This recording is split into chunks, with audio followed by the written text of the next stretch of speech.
Thank you everyone for being here today. We are going to talk about how to unlock profit potential through innovative pricing techniques. This is a topic that I love so much. Anyone who has talked to me about pricing, or not pricing, but about revenue growth or profitability increases, always heard from me, we always start with pricing. Pricing is the first factor in determining whether the company is going to be profitable, if you're going to have the right profit margin, the right gross margin, the right net profit. It starts with pricing. There are other factors that, of course, many factors that impact profitability, and we will touch on those today, but pricing is key. And of course, you have to have the right customer. You must define who your ideal customer is, what your product is. But if the pricing is not done right, the bottom line is not going to be what you want it to be. So I'm glad you're here today.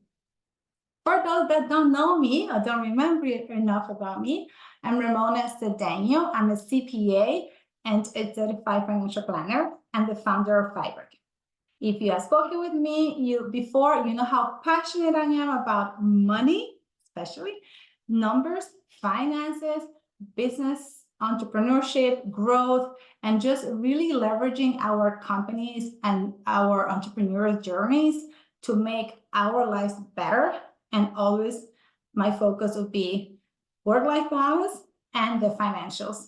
We work with small businesses, entrepreneurs, and startups, helping them maximize profitability through innovative accounting services and tax strategies that at the end of the day help us maximize profits.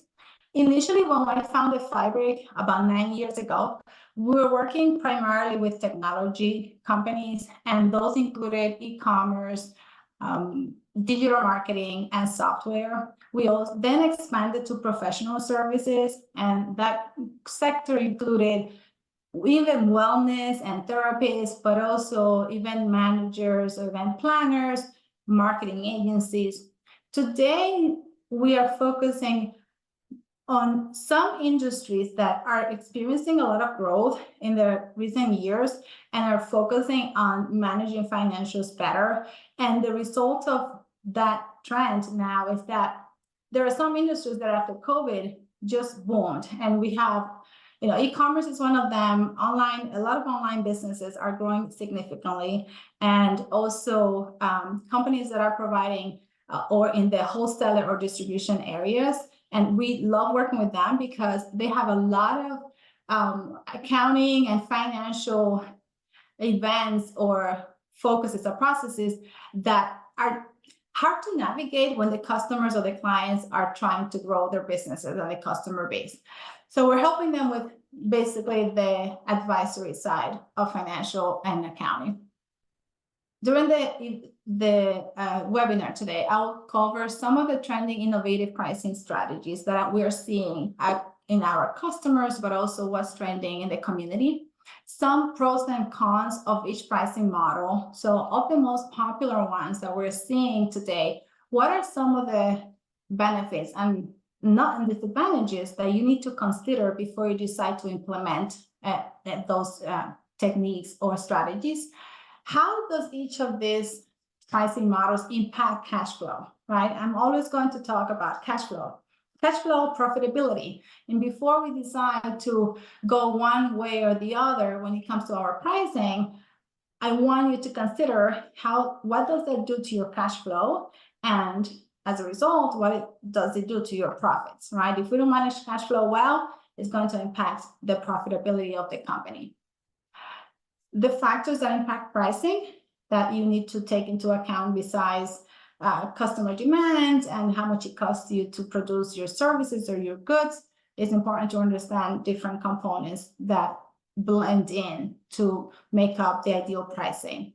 And we're going to talk about some real life examples. And I know we have some people in the audience now, or some attendees, participants that have implemented some creative pricing techniques and strategies, and I'd love to hear from them towards the end of the presentation.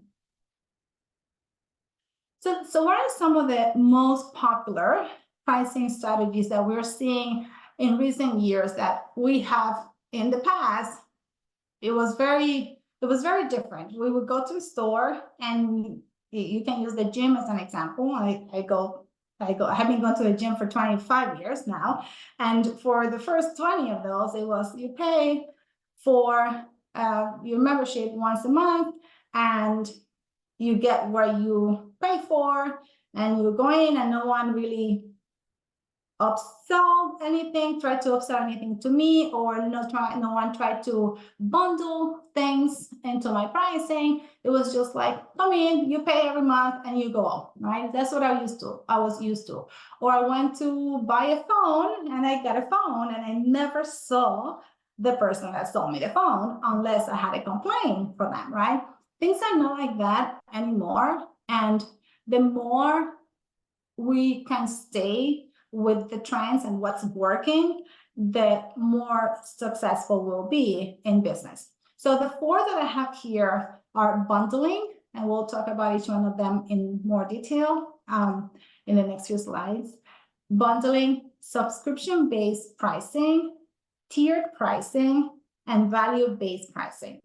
And you probably heard of this, right? But when we see them together and compare side by side, you are able to better assess which one is more appropriate for your business model or your revenue model. And also what I have found is that in some cases, it's easy to take components of one strategy and components of a different one and create your own new blended creative pricing model that fits your business goals.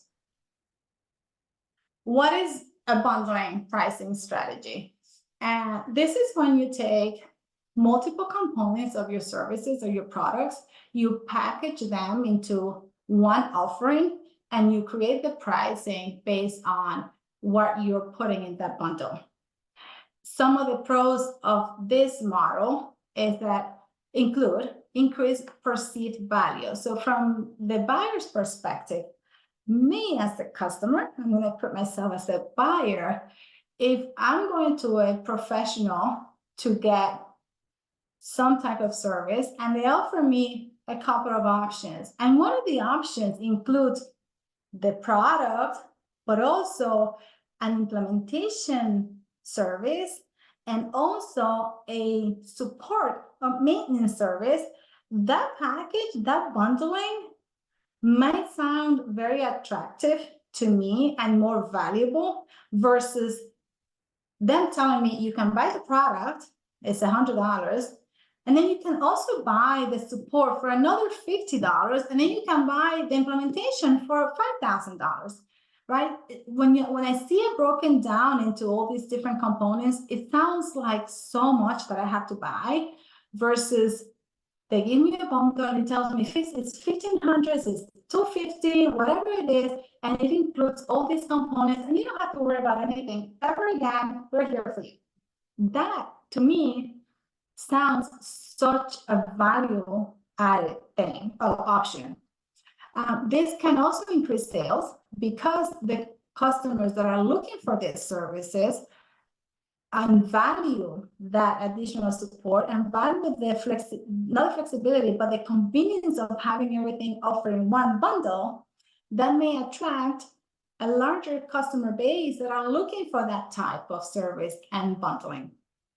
And it creates customers or increases customer loyalty because you will be attracting the customers that value the way you are structuring services and pricing for them.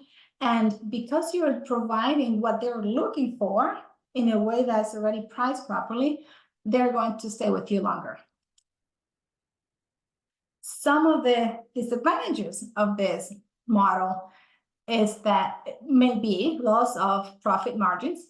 So in the example that I gave you, if you're buying everything, if you're selling everything individually, your margins might be higher because the price is higher. When you bundle, the expectation is that you're discounting each component of the bundle is discounted. So by default, you lose some profit margins. it can be a complex pricing structure, figuring out how to price each component and what to discount or what not to discount, and then running profitability analysis on a bundled package. It might be a little complex. And then a market saturation, what this means is that there may be many of us doing this, and there is a limited number of clients, of customers that might be looking for that type of service, so that the competition will be there too. Subscription-based pricing, and this is something that a lot of professional service firms and product companies have been exploring recently. And this is has become very popular when you talk to business coaches or marketing strategists that will tell you, we need to productize your services. We need to create a subscription for your products. It's becoming so popular and so used by a lot of businesses that it is kind of expected that most companies now, if you want to be successful, if you want to increase customer retention and your customer base, that you're offering some type of subscription model in your service offerings. How do we make this happen?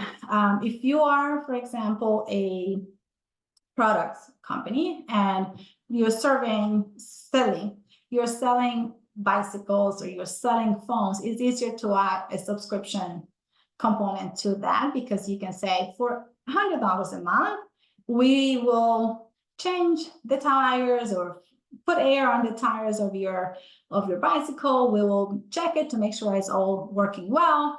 And someone who is a professional cyclist or wants to do this as a hobby on a monthly basis, to them it might be attractive to have a place where they go in and they get everything checked and fixed. I like that option for some things. I have that option for my computers. I don't know if I have a choice because I'm in business, but we have that option for a lot of things on products, right? When I bought my most recent car, as I was leaving and signing on my lease, they said, you can include the oil changes and the checkups, the tune-ups that we do every certain number of miles. You can add that to your monthly payments. How does that sound to you? And I was, well, if I have to come back here and pay $600 in 3 months or 6 months, that's going to hurt me more than paying $30 a month. It just felt that way. With this model, you can have more predictable revenue. It's going to be a component of your other core revenue streams. Like if you're selling a product, that's where your core revenue is coming from. But if you add a subscription model to that, at least that subscription revenue is predictable. You will retain customers. So any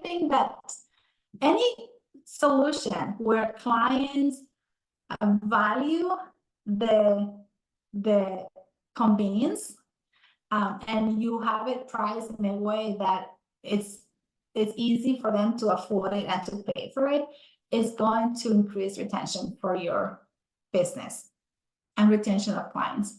And then another advantage of this model is that it gives you the opportunity to upsell, right? So if you're selling your products and to your clients, they come in twice a month, twice a year, maybe 3 times a year, you can now tell them, for X fee, we can add a subscription to your product and you can get X benefit. And now you have someone coming to you on a monthly basis with the payments. They will be paying you monthly. And so it really is an opportunity to upsell. If you're in services, you might already have subscription model pricing and revenue. And that's ideally what a lot of small businesses that are in services would do. Marketing, you have a monthly retainer for managing social media, newsletters, and strategy. If you're an accountant, you have monthly subscription that includes the bookkeeping plus support plus tax plus advisory.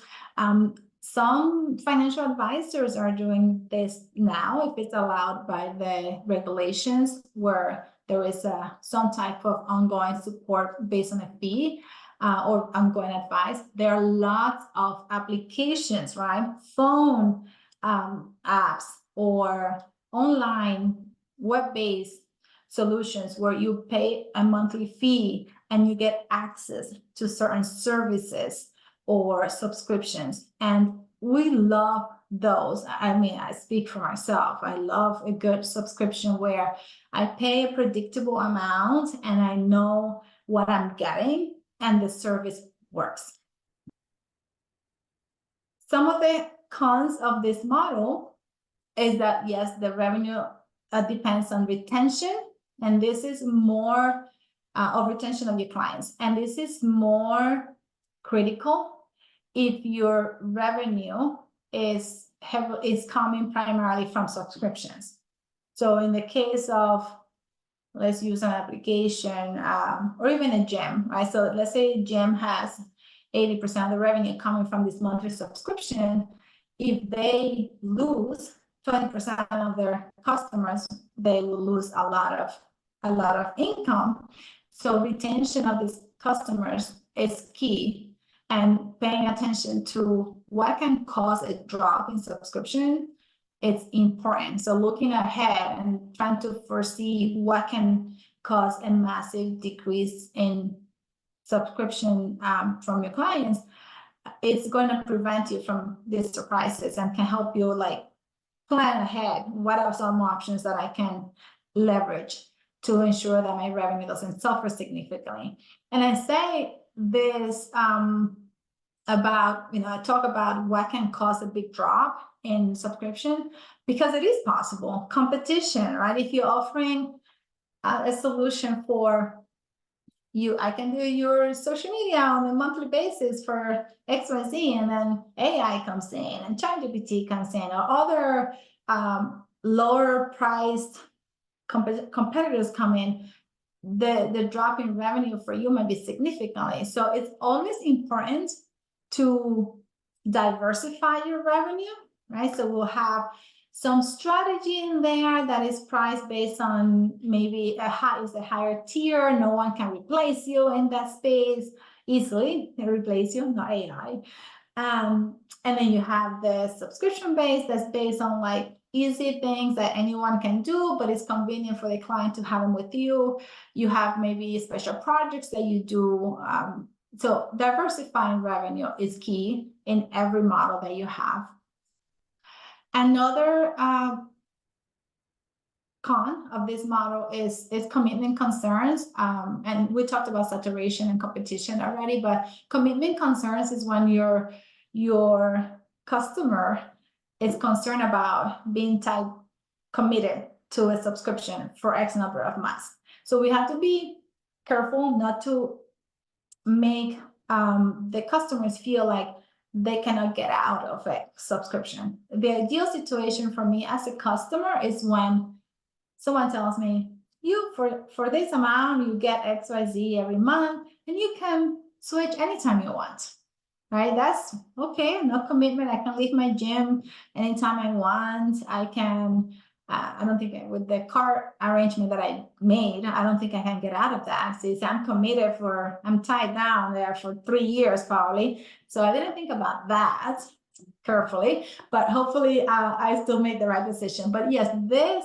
idea of subscription has to be carefully implemented. It might sound great at the beginning. I'm going to charge my customers $200 a month for XYZ. But then what happens 6 months down the road? They feel that they're not getting enough services from you, so they want to leave, but now they can't. So it's important to revisit or analyze the pros and cons before you implement any strategy. Let's talk about tier pricing. We have seen this a lot in professional service spaces, but I'm sure there are some options in products which I haven't thought through. But what tier pricing is you you offer different price levels depending on the service that your clients want or that you offer. This is where sometimes you see online the pricing packages, and it says, beginners, more complex, and elite, or bronze, what is it, silver, bronze, gold, or platinum. And each one of those tiers includes it's like, it makes me think of the tier tax code, right? That the tax rate increases as the more, as you make more money. But we in pricing, you have a price level 1, it's going to include 3 services or 3 components of your services, and then tier price number 2 is going to include a couple more things, or maybe just one more thing, and then the last tier includes everything. And you'll see this even on some online software or applications where, this is common with QuickBooks, for example. You get the starter option, and it's going to have just one user, and you can post bank transactions. Then you go to the essentials, and it's going to include 3 users, plus you can have a balance sheet. Then you go to the last one, and it's like you can do whatever you want in QuickBooks. This is common today, and it can be very effective in attracting more customers or more clients, because some cannot afford the single pricing that you have. They might start at the lower level, the lower tier, and then increase as they grow. It allows you to manage your costs based on each package or tier that you offer, and it's important to make sure that you are able to really limit if it's a service, right, that you are really able to limit the amount of time and the resources that you invest in each of the tiers, so that the profits per tier make sense. If it is a software or a product, it's easier. But when it comes to services, it can be hard to contain the resources and the costs that you invest in each tier. So pay attention to that.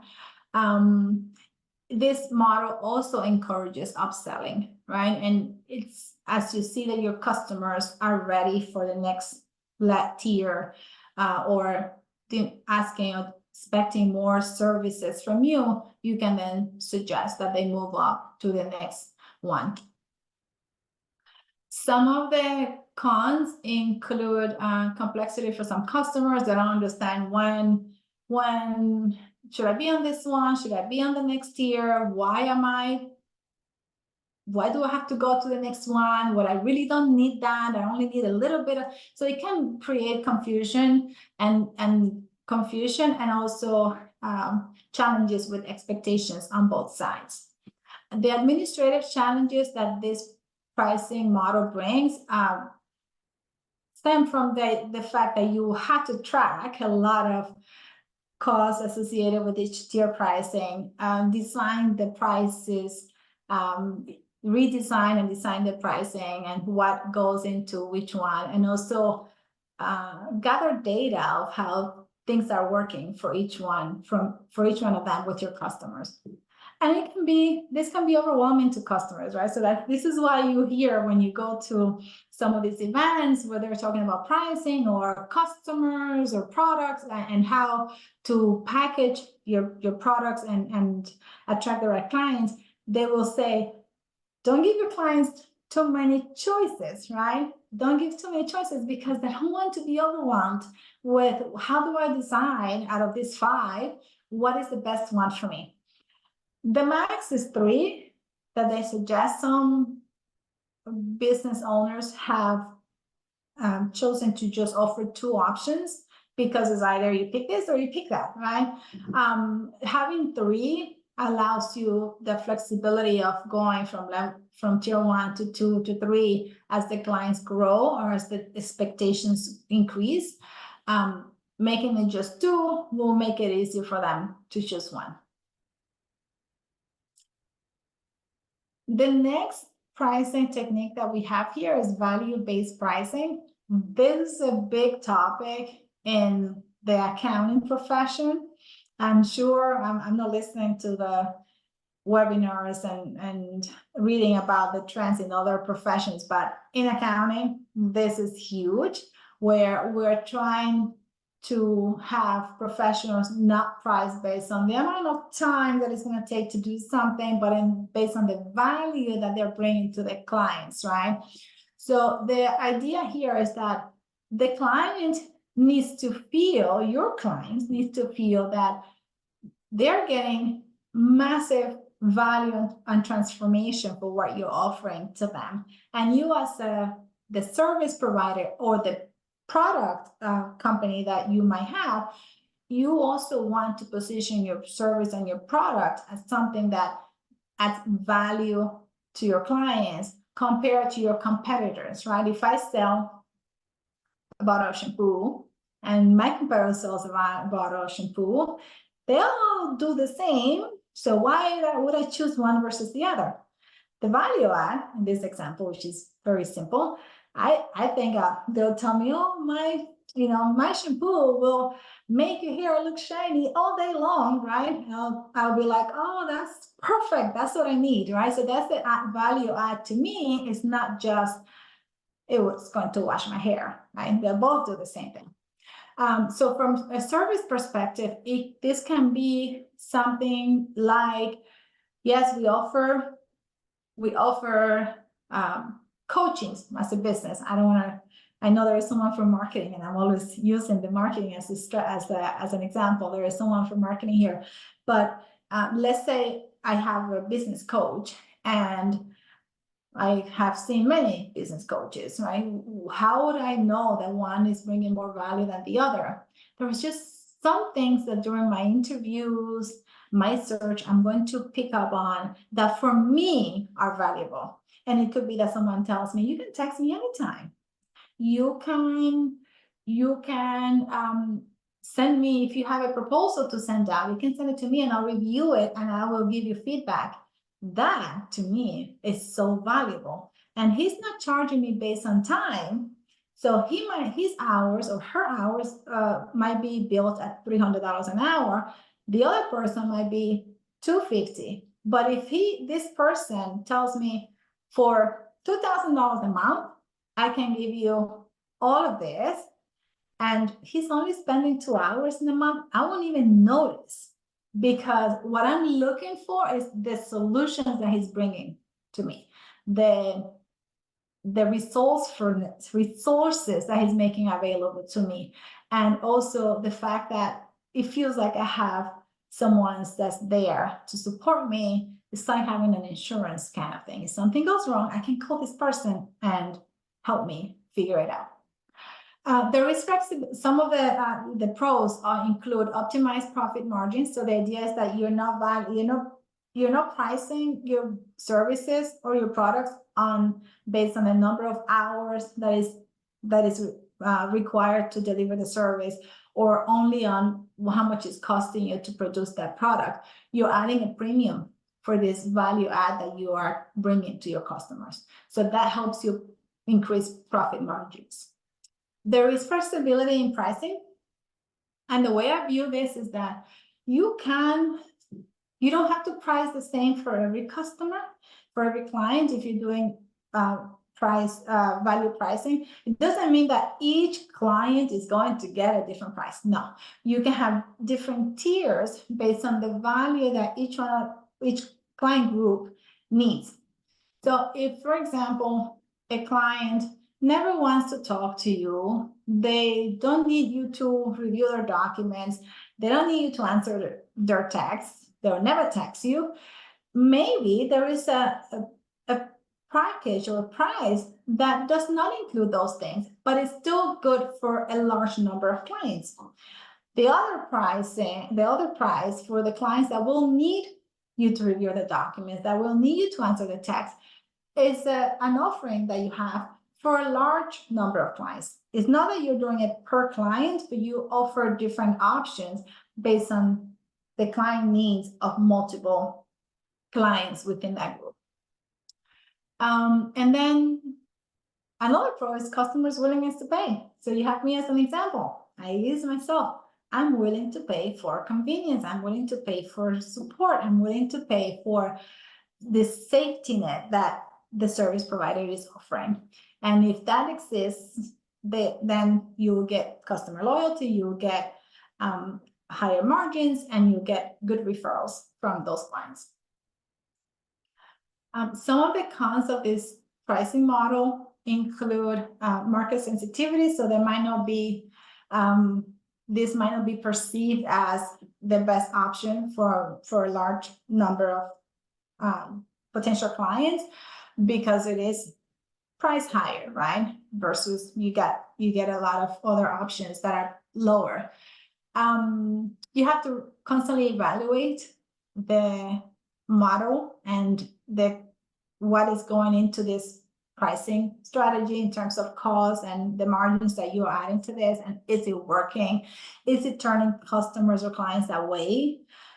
Is it resulting in you spending too much time, more than you expected, or your team needs more training, or some processes need to be revisited every time because of the way this model works?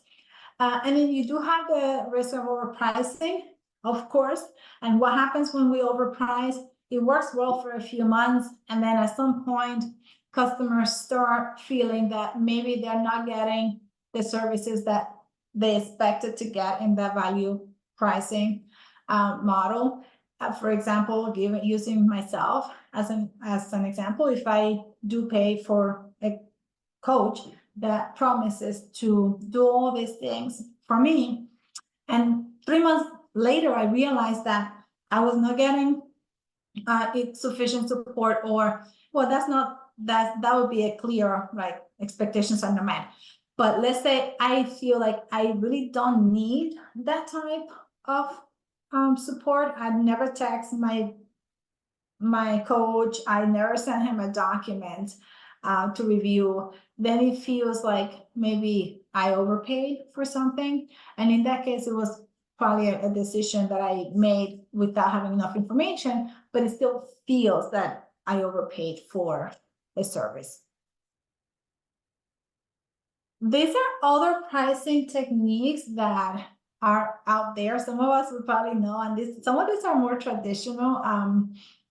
Decoy pricing is when you have a pricing that's low and it's kind of like the entry point, or you use it to get clients in, and then later you might upsell, or you get other clients that are higher paid. Pay what you want. It's I think I come across this maybe once, like, oh, I think at the museums they tell you, pay what you want, donate what you want. One of them in the city, in New York City. But I think some vendors might say, oh, you just pay me whatever you can or what you want. It's not very popular, and I don't know how. It doesn't increase profitability, definitely, I don't think. Loss leader strategy is when you have a very low price item, and it's also similar to the decoy. You use it to bring clients in, and then you have the price is increased later. As you introduce more products or new services, you price them a little differently or higher. Limited time offers, early bird, limited edition, all of those are like promotions. Yes, for if you get the new phone in the next 30 days, you get it for half the price. It never happens with Apple, but that would be great. I will be the first one there. Referral discounts is when you ask your clients to refer clients to you, and you offer them a discount. Cross-source pricing, I don't remember right now what this one is, but freemium model is when you offer some type of free up component, or as a free like sample product, so that later on you can upsell. And skimming is when you price higher and then you start discounting back. I have a rule that I do not negotiate pricing. So the price is what it is. You have to define your pricing model very well before you offer it. You have to feel good about it, and you offer that, and you don't deviate from that. And the same thing when someone comes to us and sells us a service. I am hoping that they're pricing what I am going to get. So this discounting is not a topic of conversation, but it is something that's used by a lot of businesses still. These are some of the factors that affect pricing. So on everything that I mentioned before, all the different models, you still need to look into other variables. What is the market demand for your services? How is the competition pricing, and are they offering the same things that you're offering and the same value add that you're bringing in? No one is going to do what you do the way you do it. So you'll always be able to find a way to make your product different or your service different and add value for your clients. But you need to be aware of what competition is doing, right? If I go to my gym, since I started with the gym example, and my gym doesn't offer me water, but the gym 2 blocks down offers water, and it's bottled water and it's fresh water, I would probably switch, right? So it's important for them for my gym to know what's happening, what is best practice now, what is the competition doing. It doesn't mean that they should just do the minimum and exactly the same, because that wouldn't cut it. They'll have to do at least that plus, right, in order for us to stay with the one that we have been with. You have to take into account costs. When I talk about pricing as a mechanical, or like the steps on how to create your prices, we focus on how much does it cost you to deliver and to produce your services and products. The costs sometimes miss in this analysis, miss a lot. We have clients that are not taking into account their own time and not taking into account the shipping fees to take the products from the warehouse, from the manufacturing company to the warehouse. It got lost somewhere because it was a bill for $500, and in the grand scheme of things, it's small. Things add up. So it's important to have a full inventory of what is costing you to create your service and products. And then the other component is perceived value. But before I go there, the cost component, going back to that, as you create these bundles or these subscription-based models, in order to determine how much to price those at, you need to know how much it's costing you. And this is where this bundling gets a little tricky, because you would need to figure out what is the cost of each component and still be able to bundle the pricing at an attractive level for your customers without losing money. So this cost analysis is key. And then there is the value add, and there's the, what if you have product and you have lost inventories, people return items, all of that has to be taken into account. So it's not something where you're going to say, I'm going to offer a free subscription to our gym if we sell 20 products to that person per month. Without doing that analysis, you don't know if that's going to cost you a loss in profits. And I was going to talk about perceived values. Your customer need to see the value in what you're offering. For any of these options, bundling and subscription-based, there has to be a value that in their minds they're going to get from any of these options. And then you have to deliver on that, because if you don't deliver on that, people are going to start leaving and switching to other providers. And I'm going to just talk briefly about some examples that I have seen in our with our clients. And some of these have become very popular recently, but we had a client that was a designer. He used to design, or he designs travel gear. And this was about 3 or 4 years ago. this was new to me. It was probably some companies were already doing this, but he was one of the first people that I knew that was doing the order the goods, order the clothes, try them on, and if you don't like it, if you don't like them, return them to us, right? So this was it was an interesting arrangement because it created a lot of, or an interesting setup or option, because it created a lot of headaches for him and for us to do the accounting and keep track of the returns and who didn't return and did they pay. And also, once you try the clothes on and you return them, the payment, no, once you try the clothes on and you kept them, the initial payment that the client was making needed to be applied to the remaining pay. And that was just a massive complication. A lot of companies do this now, I believe. I never tried it, but there are options for just buy my clothes, order something. If you don't like it, you return it and we give you your money back, or you lose the $10 or the $25. But what he was trying to do was to increase his customer base by offering some flexibility and low-cost options to try the clothes on and return them if you don't like them. It was increasing his customer base and creating this, increasing the customer list that he could market to and he can upsell to. Other things that I have seen in the community that are interesting, I think someone that has done this is adding the ongoing support and maintenance to the services that they're already providing or the goods that they're selling. And this is very, it sounds easy, right, to do. It's like, okay, I sell, this person sells software. I sell the software or install software, but let me add to that the support for X amount of money per month or X amount of dollars per month. You can call us and we'll support your account.